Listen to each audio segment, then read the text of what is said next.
કોંગ્રેસના પ્રવક્તા અમિત નાયકે જામીન પર છૂટ્યા બાદ સત્તા પક્ષ ભાજપ પર આરોપો મૂક્યા છે અને કોંગ્રેસના નેતાઓને પરેશાન કરવામાં આવતા હોવાનું કહ્યું છે।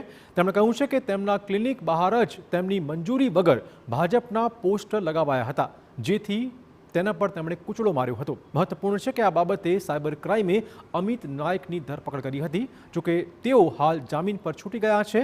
તો વધુમાં તેમણે અધિકારીઓને ચીમકી આપતા કહ્યું છે કે વિપક્ષના નેતાઓને પરેશાન કરતા પહેલા વિચારજો અને સરકારના હાથા ન બની જજો। કોંગ્રેસની સરકાર આવશે તો તકલીફ થશે। કોંગ્રેસના નેતાઓને ભાજપમાં જોડવા માટે હેરાન કરાતા હોવાના પણ તેમણે આક્ષેપ લગાવ્યા છે। હું ફરીવાર કહું છું સરકારી મશીનરી સરકારી અધિકારીઓને કે સરકારનો હાથો કે સરકારનો દુરુપયોગ કરતા પહેલા 100 વાર વિચાર કરજો। તમારું પણ ઘર પરિવાર છે, જેમ અમારું જેમ તમારું પણ છે। માટે મહેરબાની કરીને વિપક્ષ પર ખોટા કેસ કરવાનું અને સરકારના ઇશારે નાચવાનું બંધ કરી દો।